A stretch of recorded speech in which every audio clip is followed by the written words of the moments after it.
You have no idea what a woman is capable of when she discovers she's been betrayed in the most cowardly way possible. Hello, my dears. I'm Esther, 83 years young, and today I'm going to tell you a story that happened to me almost 60 years ago, but still gives me immense satisfaction to remember. Before I begin, please like this video, subscribe to the channel if you haven't already, and let me know in the comments what city you're watching from. I love knowing where my listeners are from. Now let's get to the story that will leave you speechless. It was 1965. I was only 23 years old. I had been married for 6 years to a man named Arthur. Back then, I was a young mother of 3 small children: Adam, 5 years old, Claire, 3, and Benjamin, who was just 1. To everyone looking in, we seemed like the perfect family. We had our own house on Maple Street, a blue Chevrolet Impala that was the envy of the neighborhood, and my husband owned a fabric store that was doing very well. Arthur was a respected businessman in town. He had a young secretary, Marlene, a woman in her early 20s, well-dressed, who had been working for him for about 2 years. I never suspected anything. The woman was polite to me, always greeted me when we ran into each other in town, and I, foolish as I was, even thought she was a respectable girl. In those days, husbands went to work and wives took care of the home and children. That's how it worked, and I didn't question it. I trusted my husband blindly. What a terrible mistake that was, my goodness. It was on a Thursday afternoon, January 13th, 1965, a date forever etched in my memory, that my life completely changed. Arthur had come home for lunch, as he always did. After lunch, he went to shower before returning to the store. I was arranging his clothes when I decided to check the pockets before putting his suit in the closet. It was my habit to always do this so nothing would be left in the pockets that might get ruined in the wash. That's when I felt a paper in the inside pocket of his jacket. I pulled it out and saw it was a letter, but not just any letter, my dears. It was a perfumed letter written in delicate feminine handwriting. My heart immediately started racing. Something told me it wasn't good news, but I needed to know what was written there. I opened the letter with trembling hands, and what I read made the floor disappear beneath my feet. It was from Marlene, my husband's secretary, and it wasn't a work letter. No, it was a love letter. She wrote things like, "My love, I can hardly wait for our trip. It will be our honeymoon. 3 months, just for us in Miami." Folks, I read that letter about 10 times trying to understand if I was dreaming or if it was real. The letter talked about a trip they were going to take together, a 3-month trip to Miami. And the worst part, Arthur had told me he was traveling alone to expand the business and make new commercial contacts. What a liar. What a scoundrel. At that moment, sitting on our bedroom bed with that letter in my hands, I felt a mixture of pain, anger, and humiliation that I had never experienced before. I cried a lot, really a lot. The children were playing in the living room and couldn't see me in that state. I had to control myself not to make a scene. But after the initial shock passed, something strange happened to me. Instead of continuing to cry and lament, a coldness took over me. A calculating coldness. I began to think with a clarity I didn't know I had. If my husband thought he could deceive me in such a vile way, he was going to find out who he was messing with. I put the letter back exactly as it was and returned it to his jacket pocket. He couldn't suspect anything. When Arthur came back from his shower, I was in the kitchen preparing his coffee as if nothing had happened. He grabbed his jacket, gave me a little kiss on my forehead and said, "See you later, honey," as he did every day. How I managed to pretend everything was normal at that moment, I don't know to this day. But I did. I smiled at him, wished him a good day at work, and watched him leave through the window. Only when his car disappeared from view did I allow the tears to flow again. That same evening, Arthur came home and officially announced the trip. He said a business opportunity had come up in Miami, that he would be there for 3 months, that it was important for the family's future. He lied right to my face, folks. He lied to me and his children as if it were the most natural thing in the world. I pretended to be concerned about the trip. I asked if he would be alone for so long, if he wouldn't miss us. And this scoundrel even had the nerve to console me, saying he would call often, send letters, and bring presents for all of us when he returned. What an actor he was, my goodness. If there were an Oscar for lying husbands, he would win in the main category. During the days that followed, Arthur organized everything for the trip. He said he would travel at the beginning of February and return only in May, 3 whole months to enjoy a honeymoon with his mistress while I stayed home taking care of our 3 children alone. But I had other plans he never dreamed I would be capable of making. I began to observe everything with different eyes. I noticed how excited he got when talking about the trip, how he smiled when the phone rang and it was someone from work, who I now knew was Marlene. I noticed how he started taking better care of himself, buying new clothes, a different cologne, all to impress his mistress. Meanwhile, I began to plan my revenge, because it would be revenge, you can be sure of that. He was going to pay, and pay dearly, for humiliating me this way. First, I needed to understand exactly what our family's financial situation was. I went through his papers, something I had never done before. I discovered we had a good amount in the bank, that the house was paid off, that the store was profitable. We had assets, and I had access to everything because back then wives had power of attorney from their husbands to take care of business when they traveled. That's when the brilliant idea came to my mind. If he was going to abandon me for 3 months to live a romance with another woman, then when he returned, he would find a little surprise he would never forget. I was going to sell everything, the house, the car, the furniture, empty the bank accounts, cancel all the store's suppliers, and ruin his life while he was having fun with that tramp. And the most brilliant part of all, I was going to do it all legally, using the power of attorney he himself had given me. He wouldn't be able to do anything about it because, technically, I had the right to manage the family's assets. In the last days before the trip, I could barely contain my anxiety. It wasn't anxiety from sadness about the separation, as he thought. It was anxiety to begin executing my revenge plan. On the eve of the trip, Arthur made an emotional speech about how he would miss us, how this trip was important for our future, how I was such an understanding wife. I listened quietly, nodding my head, but inside I was thinking, enjoy these 3 months well, my dear, because when you return, your life will be completely destroyed. On the day of departure, February 1st, 1965, I still played the role of the dedicated wife. I packed his suitcase with all the care. I made a special breakfast, even cried a little at the time of farewell to make the scene more realistic. He hugged me, kissed the children, promised to write often, and left in his blue Impala toward the train station. I stood at the door, waving until the car disappeared from view, with our 3 children by my side. As soon as he disappeared, I took a deep breath and thought, now the real fun begins. The next 3 months would be the most intense of my life. And when Arthur returned from his honeymoon with Marlene, he would discover that he had messed with the wrong woman. My dears, now I'll tell you how I executed the most calculated and silent revenge a woman has ever carried out. During those 3 long months, while my husband was having the time of his life in Miami with that tramp, I was here transforming his life into a living hell. And he didn't even dream what was happening. On the first day after his departure, I woke up with a determination I didn't know I had. I got up early, dressed the children, gave them breakfast, and when I put the little ones to play in the backyard, I sat at the kitchen table to make a list. It wasn't just any list, it was my revenge list. I wrote down everything I needed to do: sell the house, sell the car, sell the furniture, close the bank accounts, cancel the store's suppliers, sell all the inventory. But I had to do it all slowly, carefully, so that when he returned, there wouldn't be a single penny left for that good-for-nothing. The first week was the hardest, because I was still getting used to the idea that I was really going to do this. Every time the phone rang, I answered with the sweetest voice in the world. It was Arthur calling to ask how the children were, if everything was okay at home.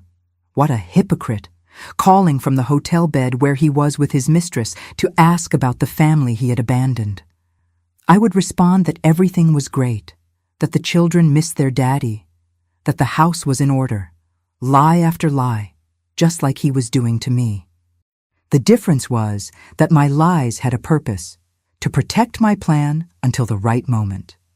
In the second week of February, I really started to get to work. First, I went to the bank. I arrived all dressed up in my best outfit, carrying the power of attorney he had given me. The manager, Mr. Matthews, knew me well, so he didn't ask any strange questions when I said I needed to move funds around. I started slowly. First, I withdrew a smaller amount, saying it was for some home renovations. Then, a few days later, I went back and withdrew a bit more, explaining that an investment opportunity had come up. Mr. Matthews even congratulated me on my initiative to take care of family business while my husband was traveling. If he knew I was planning to completely break that husband of mine, I think he would have fainted right there in the bank. At the same time, I began to survey the real estate market. I approached Mr. E. Johnson, who was a real estate agent in town, and said I was thinking of selling the house. I made up a story that Arthur wanted to move to a larger house when he returned from his trip, and that I wanted to get a head start on selling our current one. Our house was one of the best on the street, well maintained, with a large yard, 3 bedrooms. Mr. Johnson was very interested and said he would have no difficulty selling it. We arranged for him to bring some potential buyers to visit in the following weeks. Meanwhile, at the store, I began my favorite part of the plan. Since I had access to everything, I went there several times in the first week, always with the excuse of picking up some papers or checking if everything was in order. Marlene, of course, wasn't there anymore because she had traveled with my husband. How convenient, right? I began canceling orders with suppliers. I called each one of them, explaining that because of Arthur's trip, we were going to pause merchandise purchases. Some were surprised because the store had always been a good customer, but I gave convincing excuses about reorganizing inventory and changes in the business. The next step was to sell the inventory that was already in the store. Here I had to be more creative. I started having incredible sales, selling fabrics at very low prices. I told customers it was a special liquidation because of my husband's trip. In 2 weeks, I managed to sell almost half the inventory. The money from the sales I religiously saved in an account I opened solely in my name at a bank in another town. Every week I would take a little trip there to deposit what I had managed to sell. The funniest thing is that people in town started praising me for my initiative. They said I was being a very dedicated wife, taking care of everything alone while my husband worked for the family's future. If they knew what I was really doing was preparing his ruin, they would have been scandalized. At the beginning of March, the first serious buyer for the house appeared. It was a young couple, the Smiths, who had just gotten married and were looking for a house to start their life. They fell in love with the house on their first visit. They offered a fair price, cash, and wanted to close the deal quickly. I said I needed to talk to my husband, who was traveling, but that in principle I was interested in selling. I scheduled a second visit for the following week and began preparing all the documentation. That night, Arthur called as he always did. He was euphoric, saying business in Miami was going very well, that he had made important contacts, that the trip was being a success. Liar, shameless man. I knew he was just having fun with that hussy, spending our money on fancy hotels and expensive restaurants. But I played my part in the performance. I said I was proud of him, that the children were fine, that I was taking care of everything with great care. I even made up that I had made some improvements to the store, better organizing the merchandise. He was delighted, saying I was the best wife in the world. How ironic, isn't it? He thought I was being the perfect wife while I was destroying his entire life, brick by brick. During the Smiths' second visit, we closed the deal. They paid cash, as promised, and I got an excellent price for the house. The money went straight to my secret account. We agreed that they would only take possession of the house at the end of April, a few days before Arthur would return. Perfect for my plans. With the money from the house secured, I moved on to selling the furniture. Here, I had to be even smarter because I couldn't sell everything at once, or the neighbors would get suspicious. I started by selling the most valuable pieces first: the dining room sideboard, the china cabinet, the good sewing machine. I invented various excuses for the neighbors. I told one that I was selling the china cabinet because I wanted to buy a more modern one when my husband returned. To another, I explained that the sewing machine was malfunctioning, and I preferred to sell it now to buy a new one. I always had a convincing explanation for each sale. People in town started commenting that I was full of plans and changes for when Arthur returned. They said I was a woman of vision, always thinking about improving the house and the family's life. How blind these people were! I was preparing to disappear from that traitor's life. In mid-March, it was time for the car, the blue Impala that was Arthur's pride and joy. This was harder to sell without raising suspicions because everyone in town knew our car. I had to find a buyer from outside of town. I managed through an acquaintance who worked at a dealership in the neighboring town.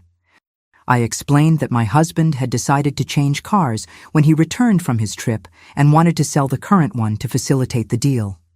The buyer came on a Thursday afternoon, examined the car, found it to be in excellent condition, and closed the deal on the spot. Another considerable sum for my secret account. I was getting rich at the expense of the misery I was preparing for that unfaithful man. To disguise the absence of the car, I made up that there was a problem with the engine, and it was in the shop for a major repair. The neighbors offered rides when I needed to go out with the children, and I accepted with pleasure, always lamenting the bad luck of having car problems right when my husband was traveling. By the end of March, the store was practically empty. I had sold almost all the inventory, canceled all suppliers, and was collecting all outstanding accounts from customers. The money continued to go to my personal account. During this time, Arthur called, very worried because some suppliers had tried to contact him in Miami.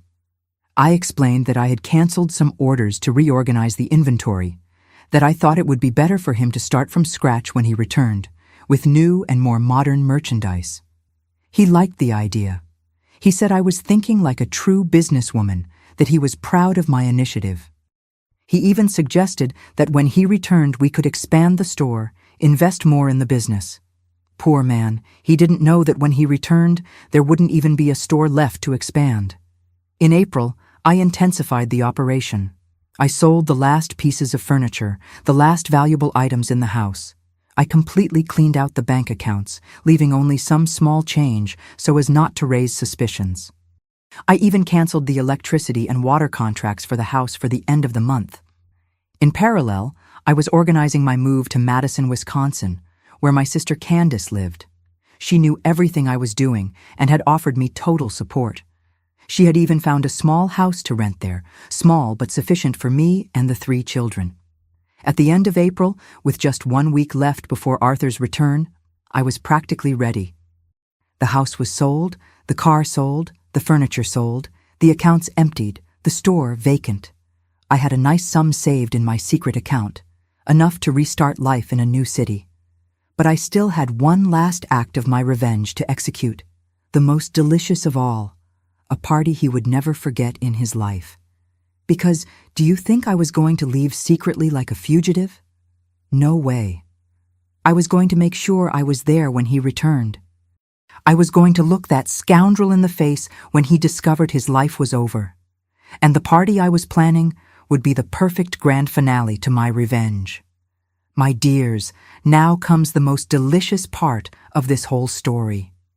The party I organized to welcome my husband back was the most brilliant thing I've ever done in my life. You'll be open-mouthed when you hear how I executed the final blow to that traitor's life. There were only 5 days left until Arthur's return when I began to prepare my masterpiece.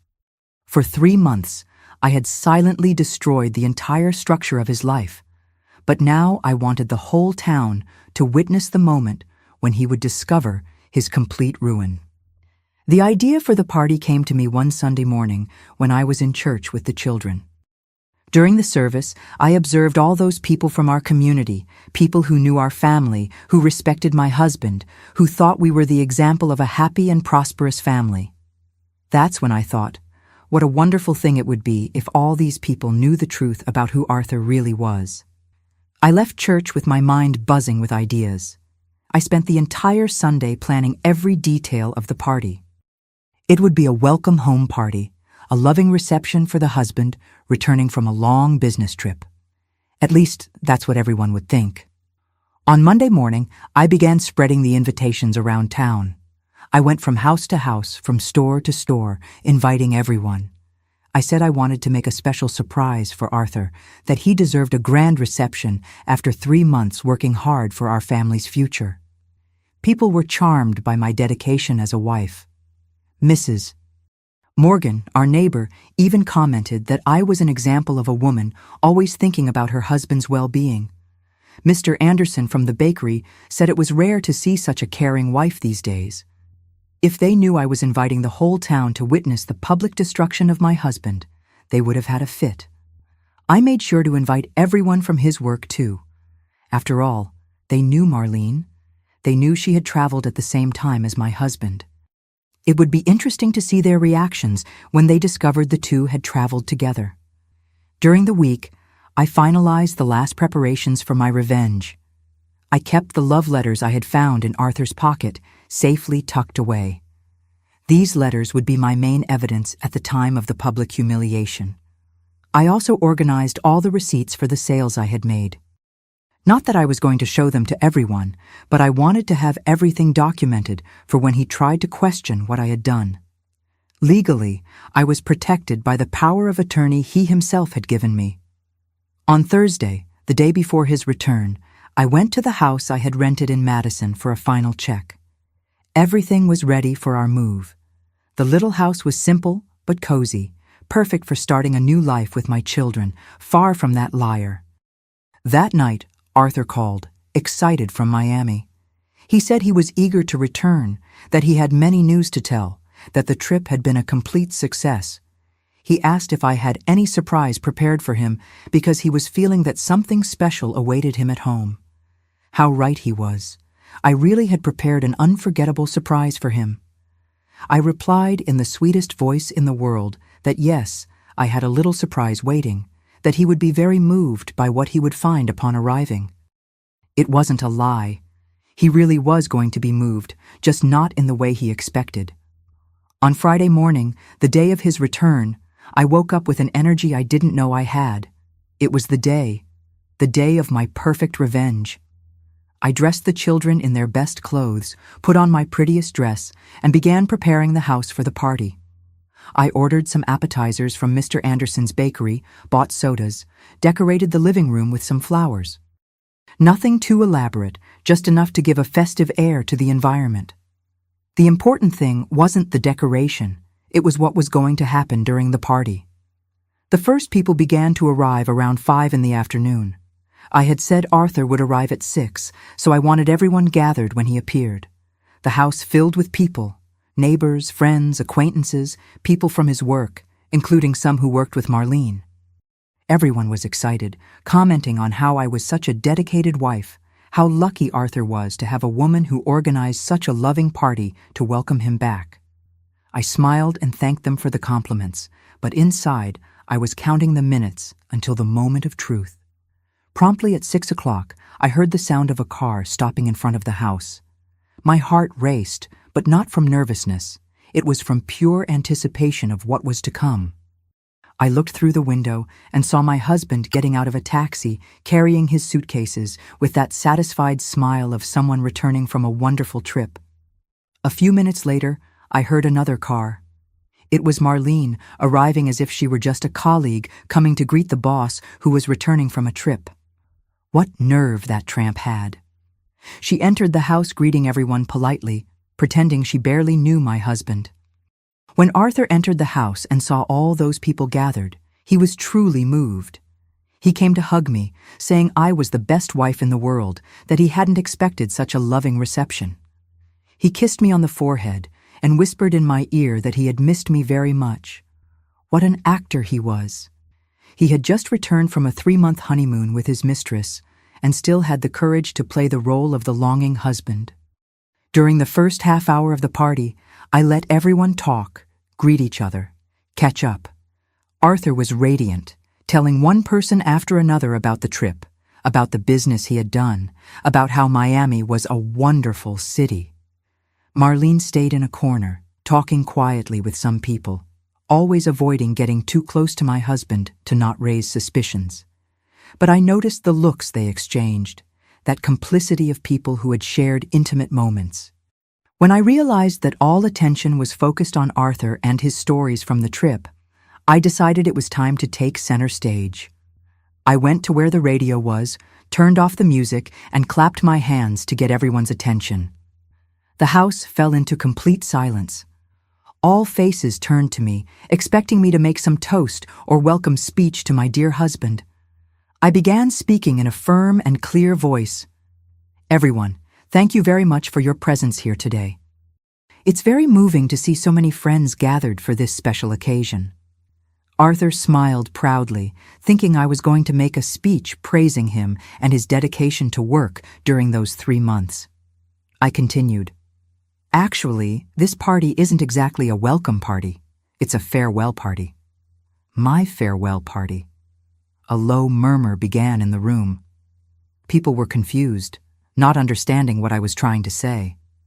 Arthur's smile began to fade. That's when I dropped the bomb. During these 3 months, while my husband was in Miami, he wasn't alone as everyone thinks. He was accompanied by his secretary Marlene, who is here with us today.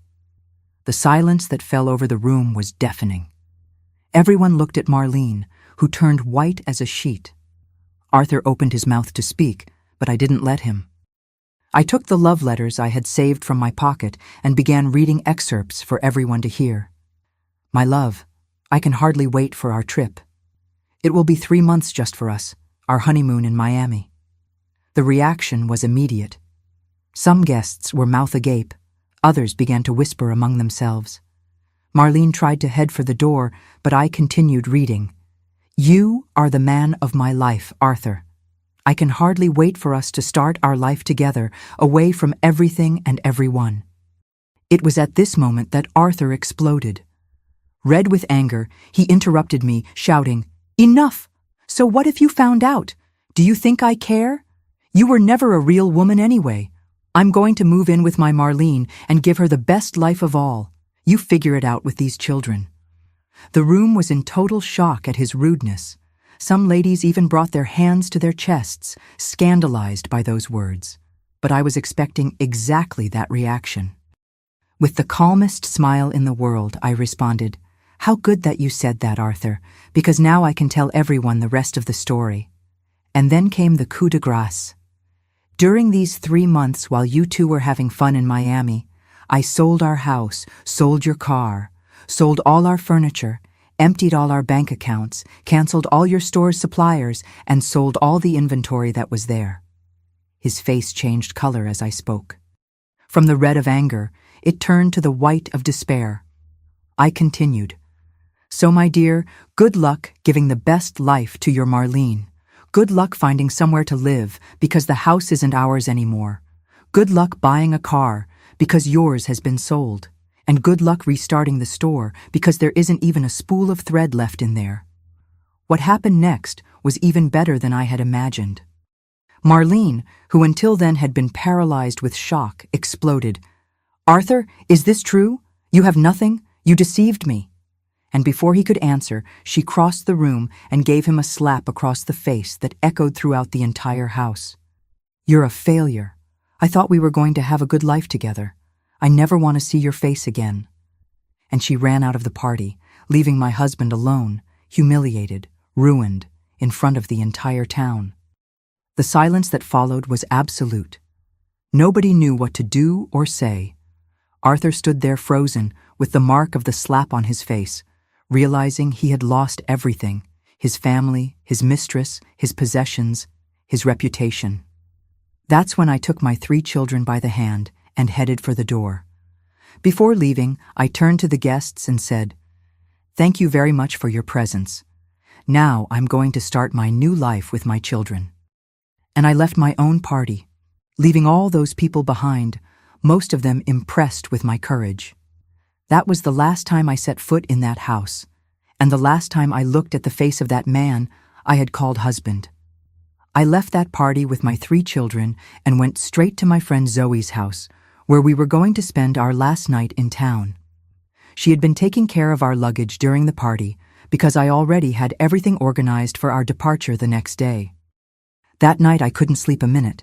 It wasn't regret, no. It was a mixture of relief, satisfaction, and anxiety for what was to come. For 3 months I had planned every detail of my revenge, and now that everything had gone right, I needed to face the reality of my new life. The children slept peacefully, poor things.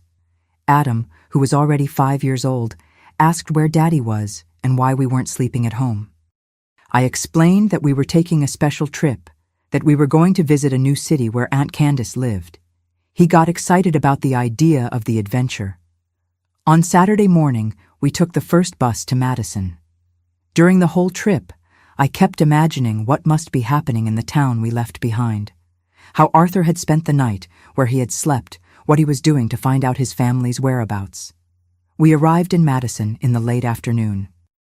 My sister Candace was waiting for us at the bus station with her husband Owen. When they saw me get off the bus with the 3 children and just a few suitcases, they were moved. Candace hugged me and whispered in my ear, "You were very brave, sister. Now everything will be all right." The little house I had rented was simple but cozy. 2 small bedrooms, a living room, kitchen, and bathroom. Very different from the big house we had before, but to me, it represented freedom. It was the beginning of my new life, away from that liar. In those first days in Madison, I dedicated myself to organizing our new routine. I enrolled Adam in a school near the house. I found a neighbor to take care of Claire and Benjamin during the day, and I started looking for work. It wasn't easy, my dears. Even with the money I had gotten from the sales, I knew I needed to work to support my children. I couldn't just depend on the savings because they would eventually run out. I got a job at a clothing factory as a seamstress. The salary was small, but at least it was a start. I left home at 6 in the morning and returned at 6 in the evening, tired, but with a clear conscience that I was honestly fighting for my family. Meanwhile, through the letters I received from my friend Zoe, I found out what was happening in our old town. And my goodness, what a disaster Arthur's life had become. In her first letter, Zoe told me that he had spent that first night sleeping on his brother Gerald's couch. On Saturday morning, he had gone to our old house and found the sold sign in front. He stood banging on the door of the new owners, the Smiths, making a scene, shouting that it was his house. Poor Mr. Smith had to call the police to remove Arthur from there. He couldn't believe I had managed to sell the house legally. He thought it was some kind of scam, that the documents were fake. It was only when he went to the county clerk's office and saw all the papers in order that he understood I had really sold everything. The power of attorney that he himself had given me allowed me to make all those transactions. Zoe's second letter came 2 weeks later and brought more details of his misfortune. She told me he had gone to the bank and discovered that all the accounts were empty. The manager, Mr. A. Matthews, explained that I had withdrawn everything little by little during the 3 months, always with the documentation in order. Arthur tried to question the transactions, but there was no way. I was an authorized account holder, had power of attorney, and all the withdrawals had been made legally. The bank couldn't do anything to help him. The worst of all was when he went to the store. He found the establishment completely empty, with only the empty shelves and some old chairs. The suppliers had canceled all contracts, as I had requested. Not even a button was left for him to restart. Some creditors were already charging the overdue bills from the store. It seems I wasn't the only one who had the idea to leave some debts in his name before disappearing. What an interesting coincidence, isn't it? The third letter brought news about Marlene. Zoe discovered through one of her cousins that the tramp had disappeared from town the same weekend as the party. Nobody knew where she had gone, but the rumor was that she had taken a bus to Ohio right after the humiliation. Months later, through the gossip network, which always works very well in small towns, we learned that she had shown up in Cincinnati. She was working as a sales clerk in a store and living in a modest boarding house. The story that reached us was that she had met a widowed businessman, Mr. Bernard Hamilton, one weekend when she was crying on a park bench in the city. He had felt sorry for her, offered help, and they eventually grew close. Interestingly, Marlene never told anyone about her past with Arthur. She made up a story that she was from a humble family from the countryside and had come to the big city looking for work. Bernard, who was a good and lonely man since his wife had died, fell in love with her story. They got married in December 1965, just 6 months after our memorable party. She became Mrs. Marlene Hamilton, respected wife of a prosperous businessman, a family woman, attending the local church. I have to admit that the clever girl did well for herself. She got what she wanted, a stable and comfortable life with a man who respected her. The difference is that this time she didn't have to destroy a family to get it.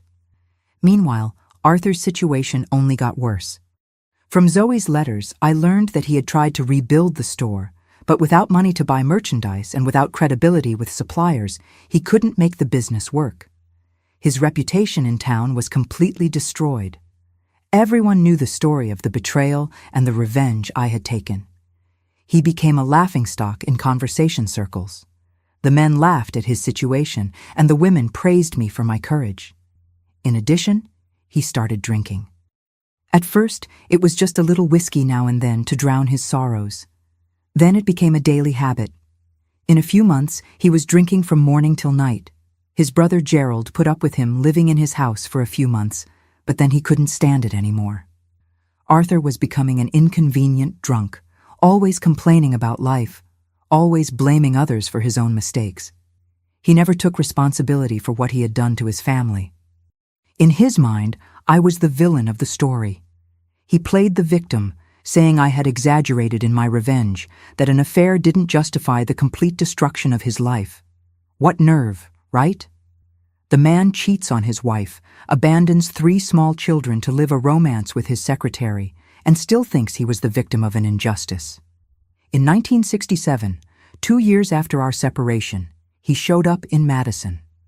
He had discovered where I lived through someone and came looking for his family.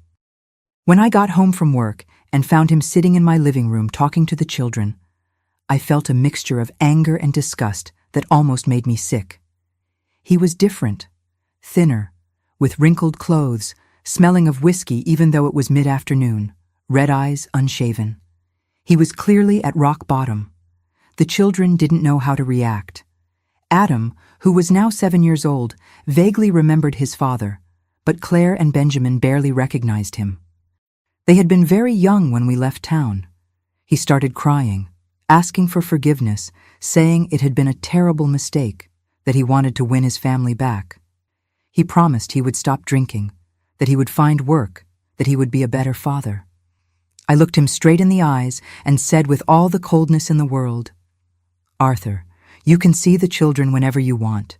They are your children too, and I won't prevent contact, but we will never be a family again. You made your choice in 1965, and I made mine." I explained that he could visit the children, but that I would never live with him again, that I had rebuilt my life, had an honest job, and wasn't going to throw everything away because of a man who had betrayed and humiliated me. The children's reaction was what hurt me the most. When he tried to approach them, they hid behind me. They cried when he tried to talk to them. Benjamin, who was only 3 years old, didn't even know who this strange man was who claimed to be his daddy. Arthur stayed in town for a week, trying to get close to his children, but the kids were afraid of him, didn't feel comfortable in the presence of this stranger who smelled of alcohol and spoke with a trembling voice. At the end of the week, he gave up and returned to our old town. Before leaving, he sought me out one last time and said he was going to sue for regular visitation rights to the children.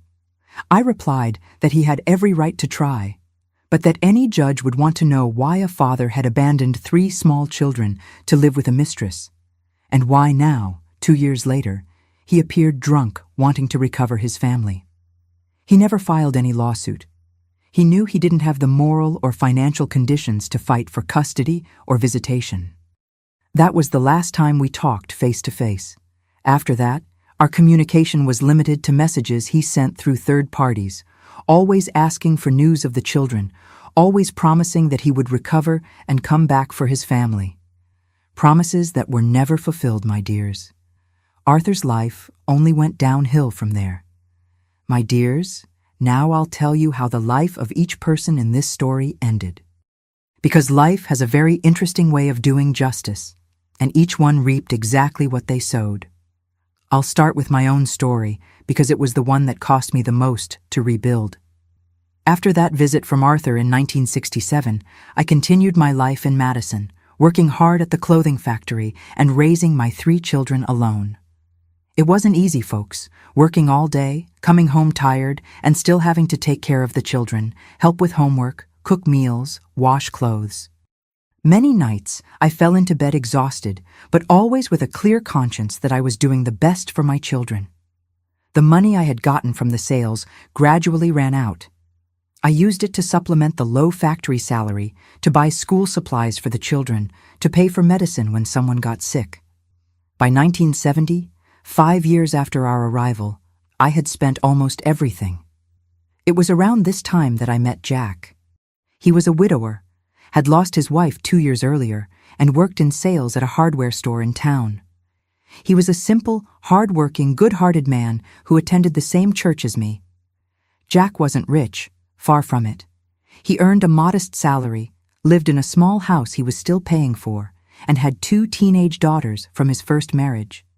But he was an honest man who treated the children well and respected me. We started meeting at church. Then he began visiting me at home on Sundays. The children liked him from the beginning. He was affectionate, played with them, and never tried to impose himself as a father. He respected the fact that they already had a father, even if he was absent. In 1974, 9 years after my separation, Jack and I got married in a simple ceremony at the local church. I was 32 years old. He was 38. It wasn't a marriage of overwhelming love like the first had been, but it was a mature love, built on trust and mutual respect. We joined our families in a larger house that we rented together, 5 children in total, my 3 and his 2 daughters. It was a wonderful chaos, a large and united family. In 1976, our first daughter together, Rose, was born. 2 years later came Victor. Life didn't get easy overnight, but it got better. 2 salaries at home, even if modest, gave more security. We managed to buy our own house in 1980, a lot where we built a simple but comfortable 2-story home. My children grew up considering Jack as their real father. He raised them with affection, helped with their education, scolded them when necessary, celebrated their achievements. For them, Arthur was just a shadow from the past, someone they had known when they were very young. As for Arthur, the news that reached me through friends from the old town was not good at all. With each letter I received, his situation was worse. In 1971, my friend Zoe wrote telling me that he had definitively lost the store. He couldn't pay the back taxes, and the establishment was closed by the IRS. He was left without the last vestige of the prosperous life he had once had. He began living off odd jobs, loading trucks at the market, helping with moves, doing small repairs for anyone willing to pay. But the drinking problem only got worse. Many times he arrived drunk at work and ended up being fired. In 1975, 10 years after our separation, he went to live at the mercy of an elderly aunt, Mrs. Caroline. The poor old woman took pity on him and offered a corner in her backyard where he could sleep. In exchange, he helped with some household chores and took care of the yard. It was through this aunt that he got my address in Madison. In 1978, when I was pregnant with Victor, I received a letter from him.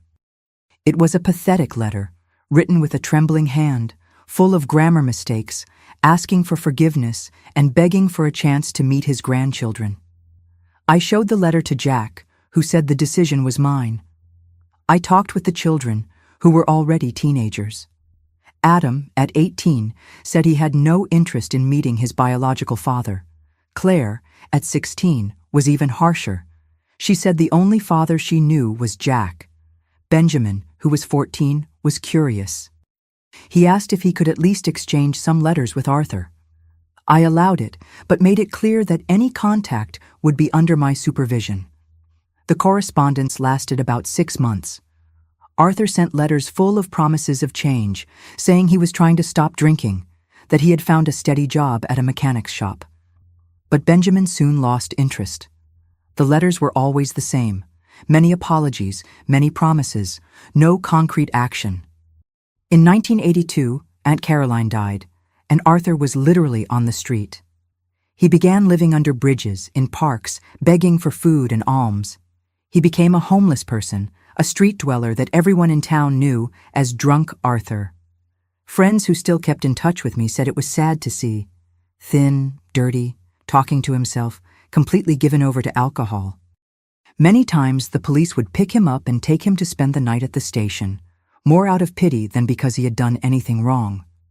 In 1989, I received a letter from Zoe telling me that he had been admitted to the public hospital with liver problems.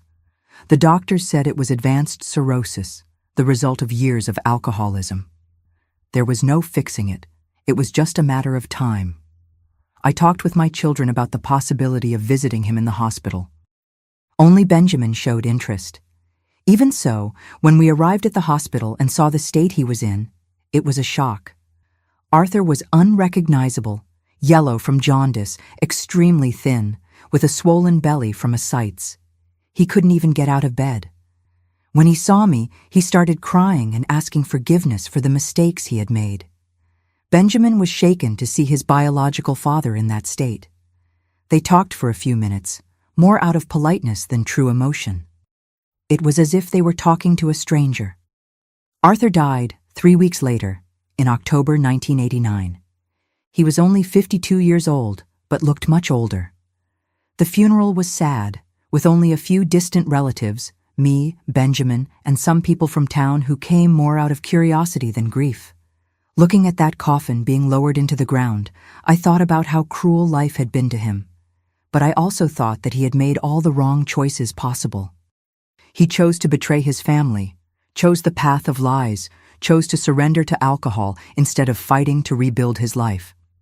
As for Marlene, the news that reached me was quite different. Through the gossip network that connected our old town to Cincinnati, I always knew how her life was going. She really had managed to completely reinvent herself. Married to businessman Bernard Hamilton, she became a respected lady in local society.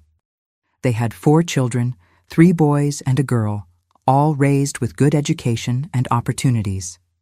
Bernard never knew about her story with Arthur. To him, Marlene was a girl from a humble family who had come to the big city looking for a better life. She maintained this version of the story until the end of her life.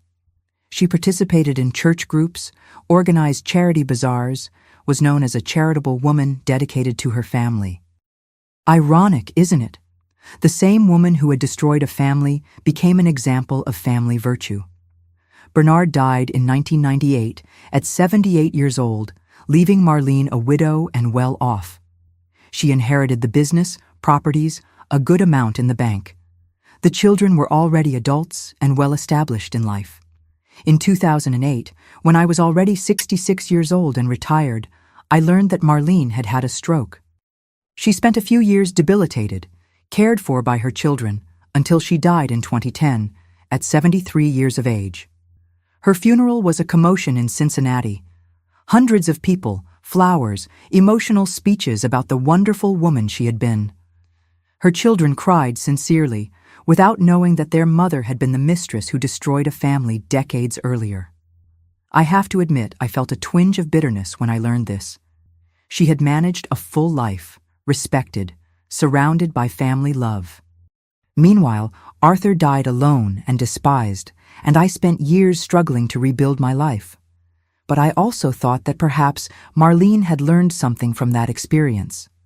Maybe she had really been a good wife to Bernard, a good mother to her children. Sometimes people change, mature, become better. As for me, I can say I had a good life after all that turbulence. Jack was a wonderful companion until he died in 2005, at 69 years old. Together we raised 7 children. We saw them all graduate, get married, give us grandchildren. My 3 children from my first marriage became good people. Adam became an accountant, got married, had 2 children. Claire became a teacher, also started a family. Benjamin pursued a military career, retired as a sergeant. All of them consider Jack as their real father. When they talk about Arthur, it's always as that man or Mom's first husband. They never created an emotional bond with him. Today, at 83 years old, I am a widow, but I have a large and united family. 15 grandchildren, 8 great-grandchildren, and more on the way. I live in a comfortable house that I managed to buy with my retirement, surrounded by people who love and respect me.